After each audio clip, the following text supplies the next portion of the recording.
Olá, eu sou César Vanucci, repórter. O Albert Eduardo, que está sendo entrevistado por Percepção, relatando as suas experiências como investigador de objetos voadores não identificados, vai nos fornecer agora, conforme promessa, uma revelação que, no seu modo de ver, não é isso mesmo, Albert? Supera em aspecto instigante, né? Tudo quanto ele já ofereceu como informação para conhecimento dos nossos espectadores. Com a palavra, o Albert.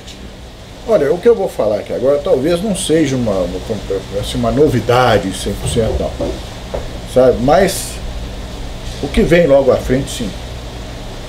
O que eu estou querendo dizer é o seguinte, é sobre a infiltração desses seres no nosso meio.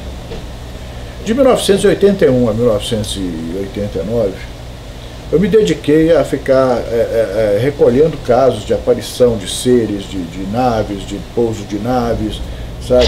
E esses anos eu recolhi casos e mais casos, sem contar os que vinham de fora.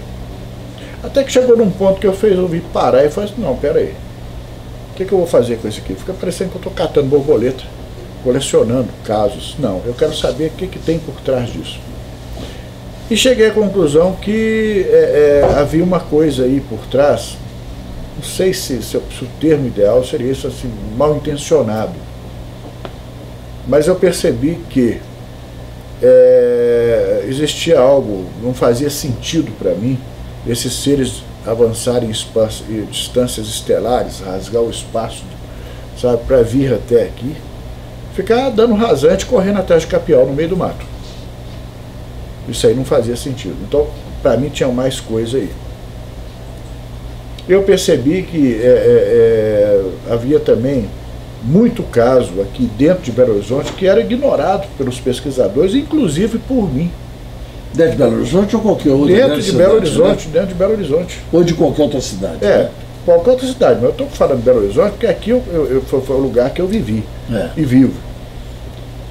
A gente recebia alguns relatos, por exemplo, o telefone tocava. Na época não tinha celular, era telefone fixo. Aí é da Ampeu? Boa tarde, bom dia. Olha, eu estou com um caso aqui que eu acho que merecia um pouco de atenção.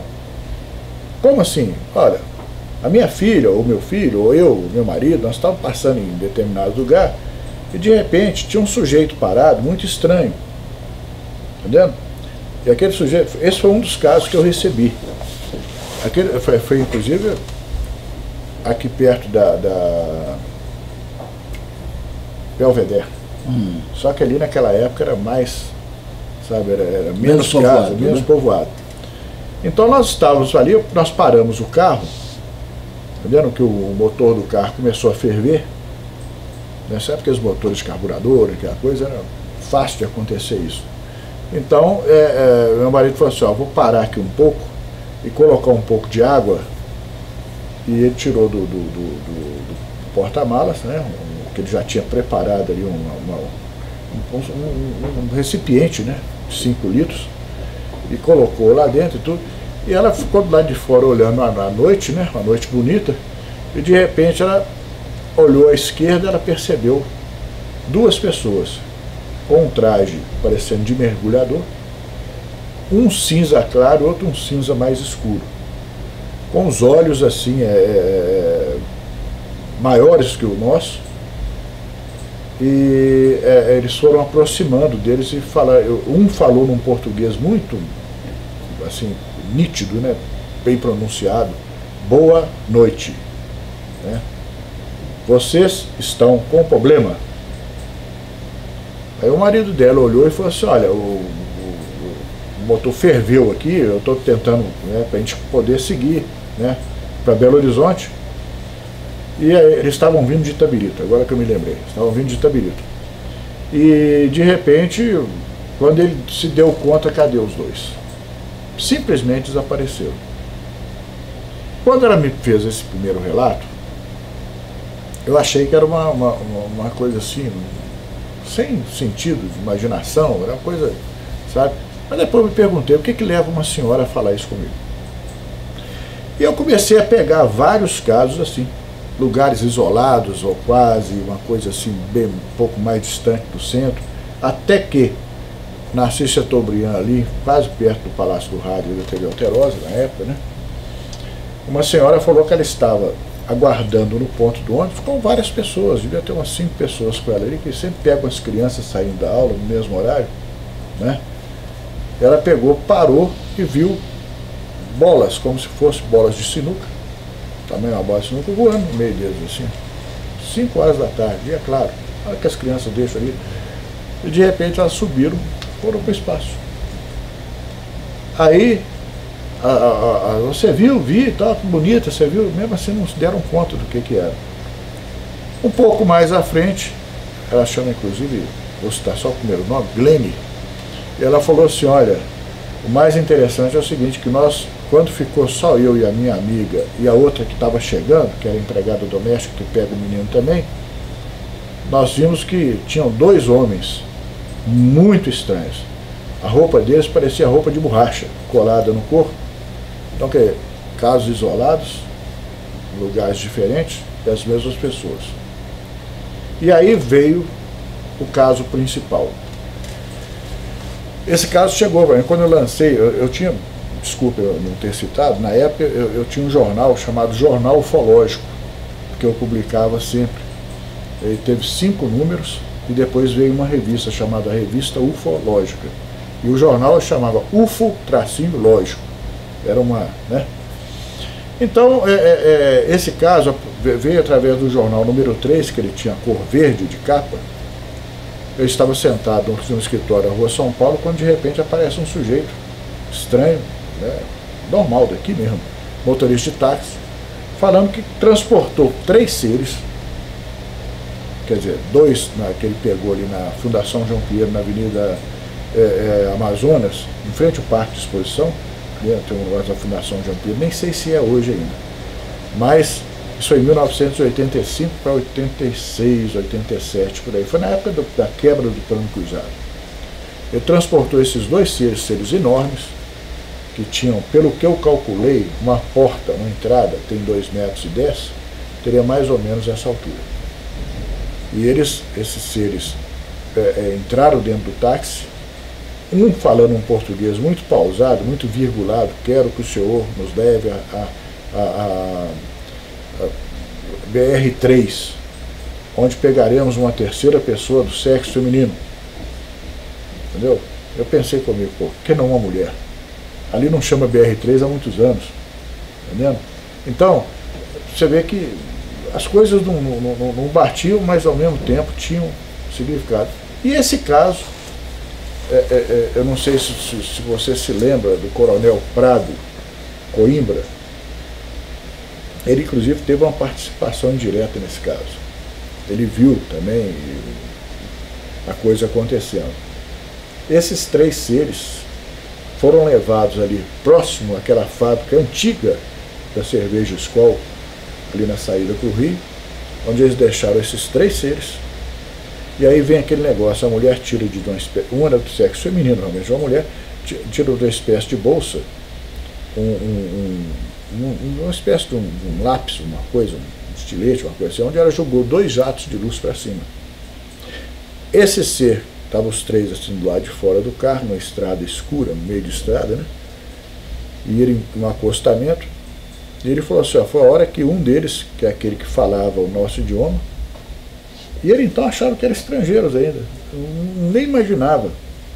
O cara chegou, depositou-se assim, em cima o carro dele era um Corcel 2, amarelo, né, aquele tipo de praça antigo, né? Tirou um bolo de nota de 50 cruzados, muita nota, e entregou para ele. Ele falou, gente, esse cara ainda bem que eu sou evangélico, se ele entrega isso para qualquer um, né? Ele falou, seu moço, ó, você não pode.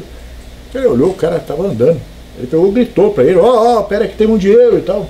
Ele voltou e falou, fica, nós não vamos usar isso mais, pelo menos por enquanto.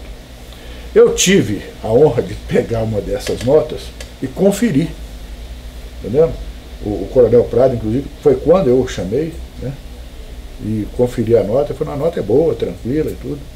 Eu estou resumindo esse caso, porque o caso é muito extenso e é muito interessante, dava um livro. Só com um final não muito bom, porque na quarta visita que nós fizemos a ele, nós chegamos na casa dele... Ao motorista? Ao motorista. Ele morava no bairro Planalto. Ali era uma região também muito escampada, muito aberta nessa época. Não era tão povoada. A mulher dele apareceu com a criança no braço, nova, né? Eu perguntei, dona Eneida, aconteceu aqui que apareceu algumas perguntas aqui, e nós viemos aqui para ver se a senhora consegue, a gente consegue falar com o Mendes, o nome dele era Mendes, né, o sobrenome. Ela falou assim, o Mendes saiu ontem, na hora do jornal, para comprar pão e leite, e até agora não voltou. Nós olhamos um para o outro. Foi por onde que ele foi? Ele foi na padaria ali embaixo, ele corta caminho aqui por dentro desse lote vago, que não tinha uns capim alto, né?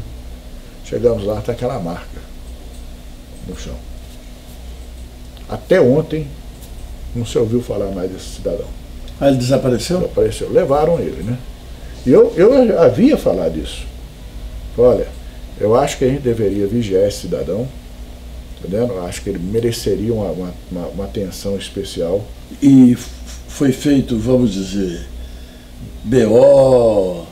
Olha, o fato foi noticiado. O problema do fato não ter sido noticiado foi que o pessoal da Armada não deixou.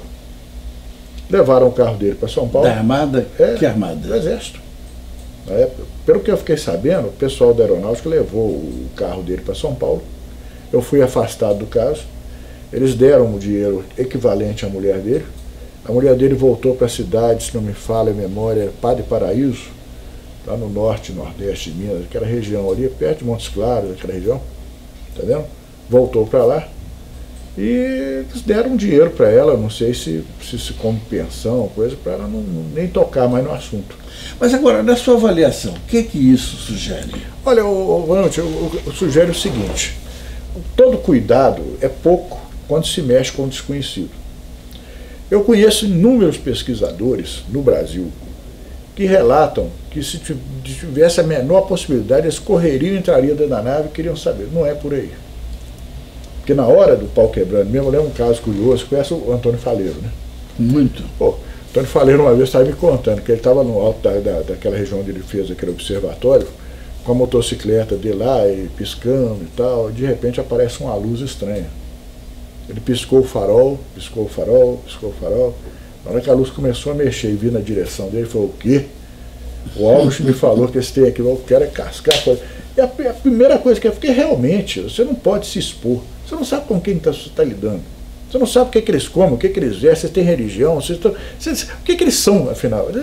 Eles sabem muito sobre nós não sabemos rigorosamente nada sobre eles. O que a gente pode aqui é especular, sabe, a respeito. Mas, no mais, nós não sabemos rigorosamente nada. Eles sugam todo tipo de informação.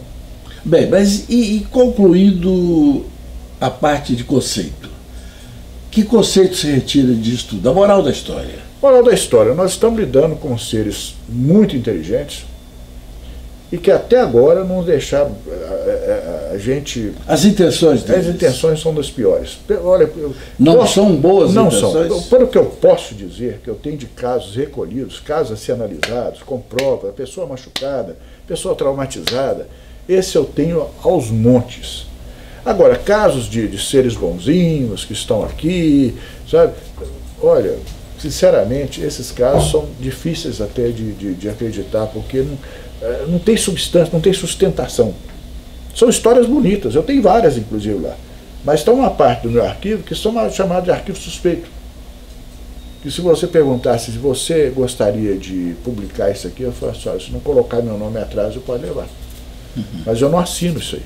Eu assino isso aqui, ó. Isso aqui realmente, sabe?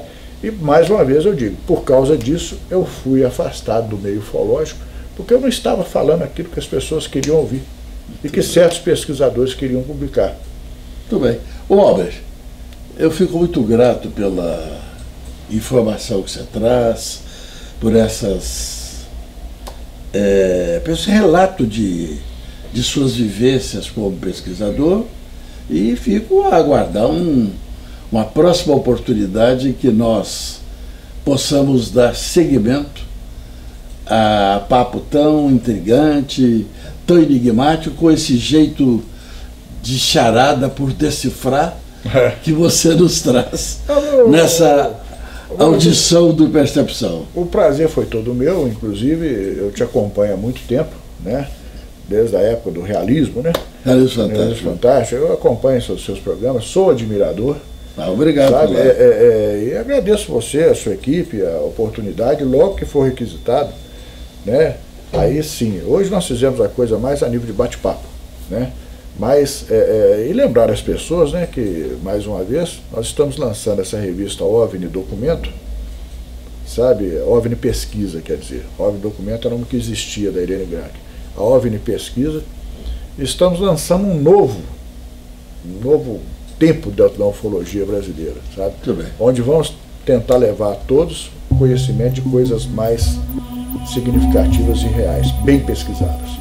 Tá bom. Muito obrigado. Um abraço para você, muito obrigado. Até sempre.